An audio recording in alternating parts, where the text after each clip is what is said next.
Bonjour les amis, j'espère que vous allez bien. Alors aujourd'hui, on va faire une guidance.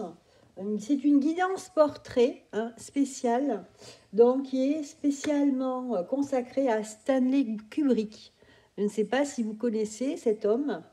Donc c'est quelqu'un qui est célèbre pour le cinéma américain. Alors, c'est une personne, en fait, au départ, ce qu'on peut dire sur lui, c'est un réalisateur hein, de films, long métrage. Donc, en fait, cette personne, en fait, elle a été, parce qu'elle est décédée maintenant, bien sûr, réalisateur, photographe, scénariste, producteur de films de cinéma américain. Voilà.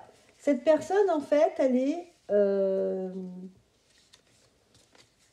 Alors, attendez, parce que je recherche mes notes. Voilà. Alors, elle est née le 26 juillet 1928, donc la même année que ma maman. Donc, il devrait avoir... Donc là, s'il était toujours vivant, il devrait... il aurait eu, au mois de juillet, 95 ans, si je ne me trompe pas. Et donc, il est né aux États-Unis, à New York exactement. Et il est décédé le 7 mars, donc c'est pratiquement ma date de naissance, c'est drôle, 1999. Alors, il est décédé par contre au Royaume-Uni, au manoir de Childwick-Bury. Voilà, on ne me dit pas où c'est, je ne sais pas où c'est là-bas, c'est dans le Royaume-Uni. Voilà, alors il faut savoir qu'il a vraiment... il a été célèbre, ce réalisateur, pourquoi? Parce que il a vraiment fait des films atypiques, on va dire. Alors, c'est vrai que quand on cite Stanley Kubrick, on peut en fait penser à Orange Mécanique. Ouais, vous voyez déjà le titre. On peut penser à 2001 ou l'Odyssée de l'espace. On peut penser à Monsieur Folamour. Tout ça, en fait, c'est des films, soit ça vous dit quelque chose, soit vous vous rappelez, vous les avez vus. Qu'est-ce qu'il y a? Film incontournable, Shining, vraiment très original au niveau du scénario. Voilà. Alors, je vais vous les citer. Je vais d'abord tirer les cartes par rapport à ce réalisateur. Juste un tirage général pour commencer. Ok. Alors, je ne regarde pas la coupe, je vais faire le tirage. Hop.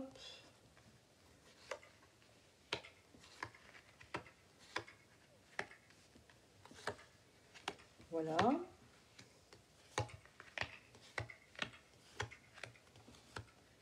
Ok.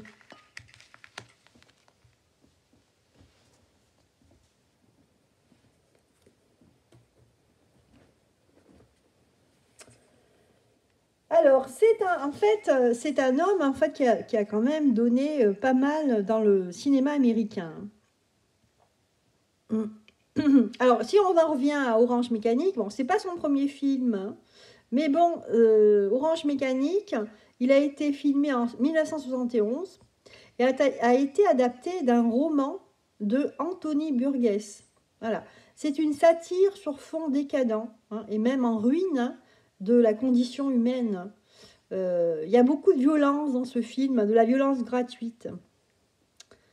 En fait, ça commence le film, au début, il y a beaucoup de violence gratuite, et peu à peu, cette violence qui est perpétrée par certains, eh bien, dans le film, les choses s'inversent, il y a des inversions.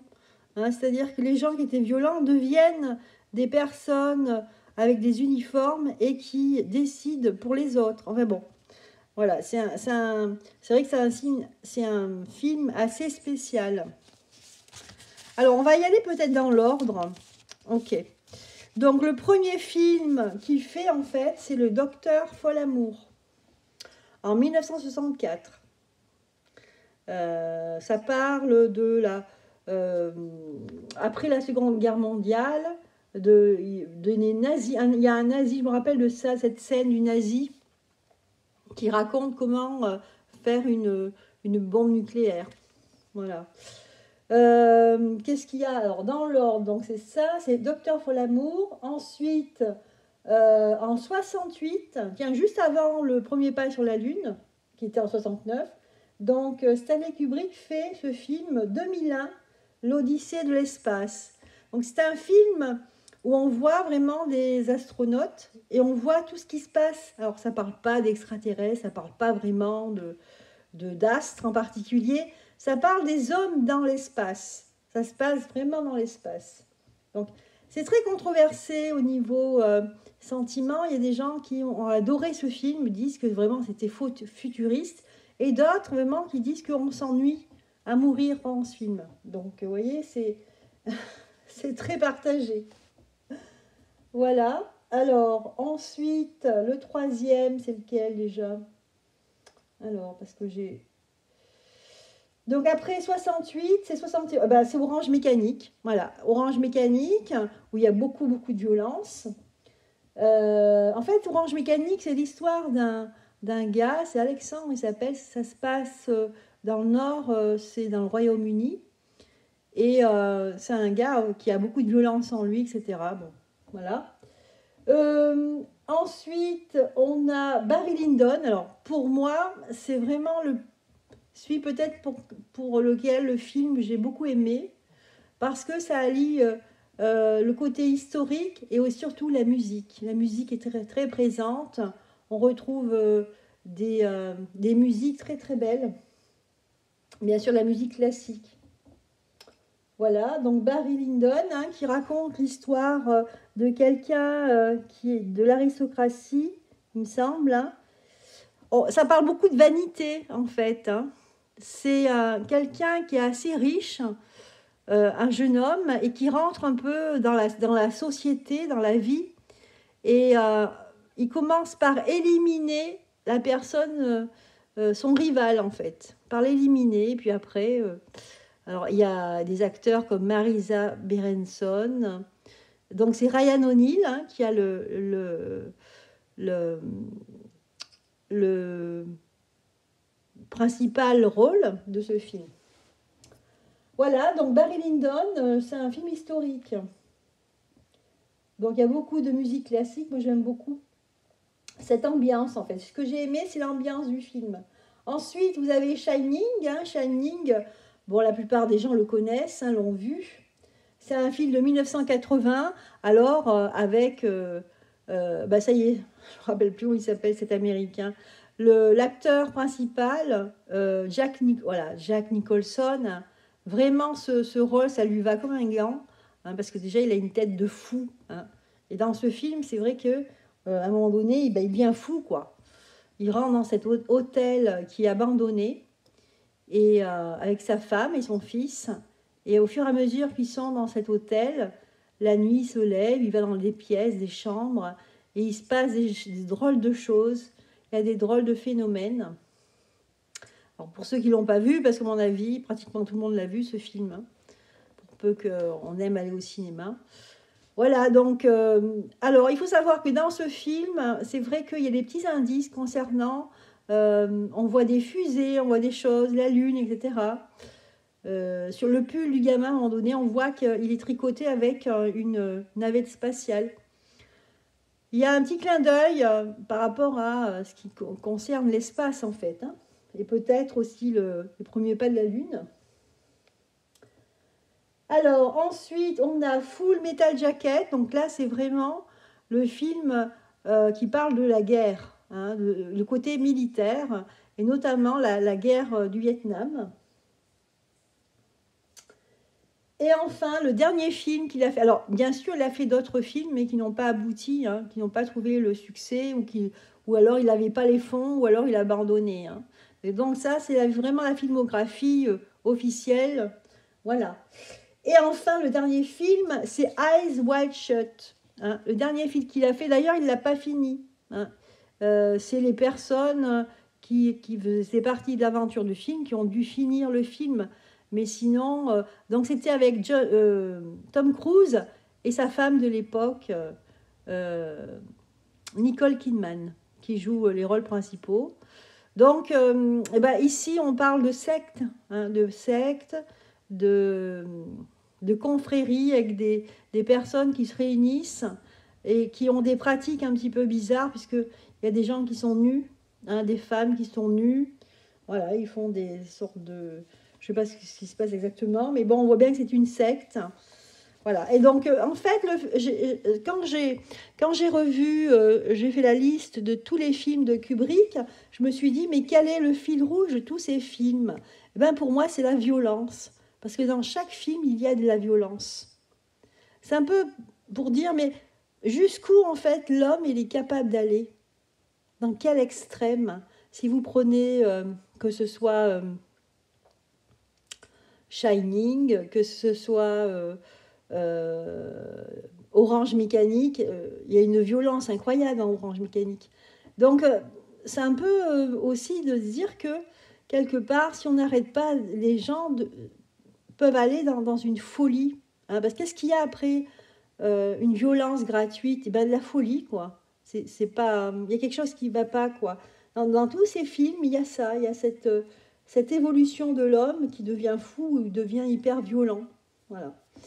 Donc voilà ce que je voulais vous dire sur eh bien, la filmographie, la vie de ce réalisateur par rapport à sa filmographie. Alors, qu'est-ce qu'on nous dit sur lui, Stanley Kubrick? Donc ici, on nous dit qu'il n'arrivait pas ou il ne pouvait pas se projeter dans l'avenir. Le problème chez lui, c'est que il n'arrivait pas. Donc déjà, pour commencer, hein, on a la carte projection qui est retournée, comme s'il n'arrivait pas à se projeter dans l'avenir à cause de quelque chose qui en empêchait. Et là, on a l'attachement au passé. Vous voyez, là, il y a un lourd fardeau du passé. Donc, il portait quelque chose d'énorme. Cet homme-là, on le voit hein, sur la carte, hein. Il portait quelque chose de très lourd et donc ça l'empêchait de vivre, tout simplement, ça l'empêchait de se projeter, de faire des choses. Donc j'ai l'impression qu'il porte un fardeau ici et le jeu nous le dit très très bien. On nous dit ici qu'il avait sa petite voix intérieure ici, qui lui disait que voilà, tu ne peux pas avoir de nouvelles visions tant que tu as ce gros poids que tu portes ici. Il y a une notion de comparaison ici. C'était quelqu'un qui était très méthodique, mais surtout très rigoureux.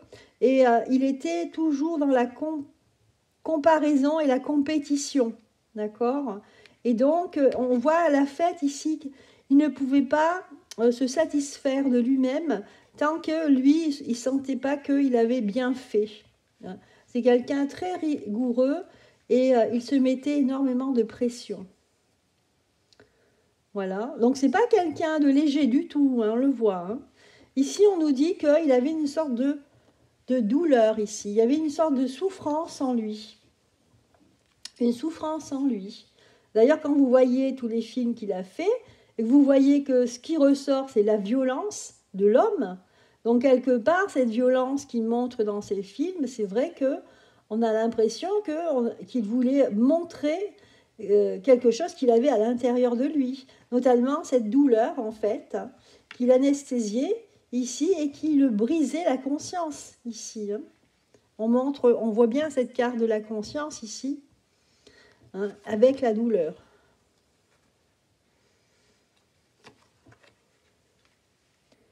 Donc, à mon avis, il avait une blessure profonde ici. Hein.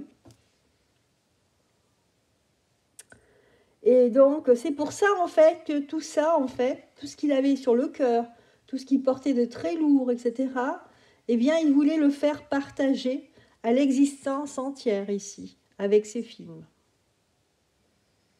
Voilà ce que nous dit le tirage ici. C'est vrai que c'est très, très parlant. Hein. Effectivement, on pourrait regarder justement par rapport à ce portrait, voyance hein, de ce personnage. Quand on voit ici qu'on nous dit bien qu'il ne pouvait pas se projeter parce qu'il avait un fardeau ici, hein, un fardeau, quelque chose de très lourd qu'il portait, et que c'était à la fin trop lourd. D'ailleurs, il faut que je vous dise que quelques semaines avant de mourir, donc il avait donné un... Pardon. Il avait donné, en fait, parce que bon, en 68, c'est vrai que c'est quand même troublant. En 68, il réalise ce film, 2001, l'Odyssée de l'espace. Et en 69, on le voit à la télé, le premier pas sur la Lune, d'accord? Et on se pose la question, est-ce que c'est pas lui le réalisateur de ce film? D'ailleurs, je vais poser la question aux cartes. Parce que, comme je vous disais à l'instant, il avoue à un journaliste qu'il est l'auteur, et puis ça a été enregistré, hein, d'une fraude avec, il dit bien, c'est ces mots, je suis l'auteur d'une fraude avec le gouvernement et la NASA. Et donc responsable du film du premier pas sur la Lune. Voilà ce qu'il dit texto. Hein. Alors moi j'entends ça, et j'avais vu un autre, un film d'une journaliste et femme, pareil, qui l'interviewait. Et en fait, pendant tout le film, donc il veut le dire, il n'y arrive pas, et à la fin, il lui dit, à demi-mot, il dit oui. Elle lui dit, mais est-ce que c'est vous? C'est vous ce film? Et à la fin, il dit oui. Vous voyez? C'est fou quand même. Donc il y a au moins deux documents par rapport à ça. Hein. Voilà, vous voyez, ben, le tirage, il est super parlant là. Hein. C'est pas un tirage que j'ai fait à l'avance, hein. Je voulais tirer devant vous là. Alors, que je reprenne mes petites notes, donc je vais poser la question. Mince, j'ai perdu ma petite feuille, elle est là. Oui, voilà, donc je voulais savoir, voilà, parce que comme il a fait 2001, l'Odyssée de l'espace, en 69, donc on voit les premiers pas sur la Lune. Donc est-ce que c'est lui? Ben voilà, on va poser directement la question au cas. Est-ce que c'est lui le réalisateur de ce film?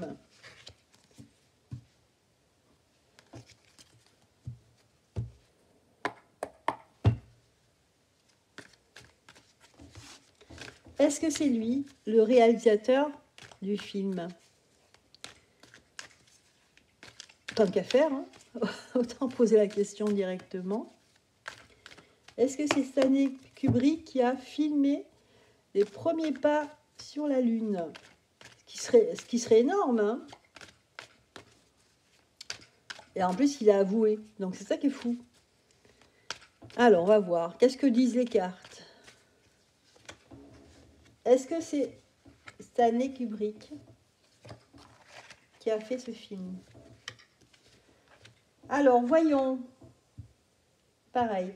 Fardeau. Vous voyez, on dit qu'encore une fois, c'est la même carte que tout à l'heure, l'attachement au passé. Il porte un poids. Face à sa petite voix intérieure, sa conscience, il n'était pas tranquille. Il n'est pas tranquille. Les projets, voilà, il ne peut pas se projeter. Il n'arrive pas à se projeter. Donc, il était bloqué par rapport à ça. Intensité. Vous voyez, là, avec la carte de l'intensité, on n'a pas de meilleure réponse. Hein. L'intensité, c'est vraiment, on est dans le réel. Et la comparaison. Donc, la compétition. Voilà. Là, donc, ici, à mon avis, on nous donne la raison de la compétition. C'est-à-dire qu'ici, il y avait une compétition telle avec les autres pays que certainement que le gouvernement lui a demandé de faire ce film. Enfin, c'est ce qu'on comprend ici, puisqu'on a vraiment cette carte de compétition. Et ici, on a la carte intensité. Ça veut dire que oui, à fond, là. Hein, là, c'est la vérité. L'intensité, voilà, c'est qu'on rentre vraiment dans ce qui est... dans la question, ici. Hein, intensité. C'était un fardeau pour lui. Toute sa vie, ça a été un fardeau. Voilà, c'est pour ça, en fin de compte, que quelques semaines ou mois avant de décéder, eh bien, il a décidé d'avouer. Bon, mais écoutez, les cartes ici, apparemment, répondent oui. Hein. Voilà. Je vais quand même couvrir certaines cartes.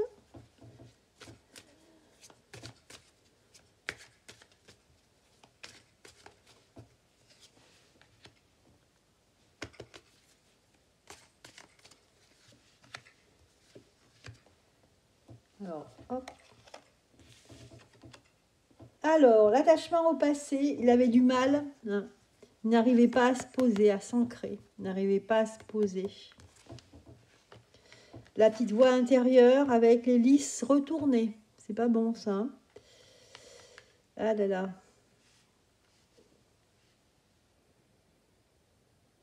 Et ensuite, la compétition ici avec l'étoile. Et oui, il fallait être les meilleurs. L'étoile, hein, c'est... voilà, il fallait être les premiers. Il fallait briller et être les victorieux. C'était le but. Voilà, ici, on ne pouvait pas se projeter dans l'avenir. Et aussi, le temps était contre lui ici. Le temps était contre lui. Il fallait faire vite. Eh bien, les amis, voilà. Voilà, c'était une guidance. On ne les voyait pas, les cartes, là, si. La guidance portrait, hein, de Stanley Kubrick. J'ai trouvé que mes cartes avaient bien répondu, hein. C'était bien dans le... Ça correspondait bien. En tout cas, moi, j'espère que ce partage vous aura plu.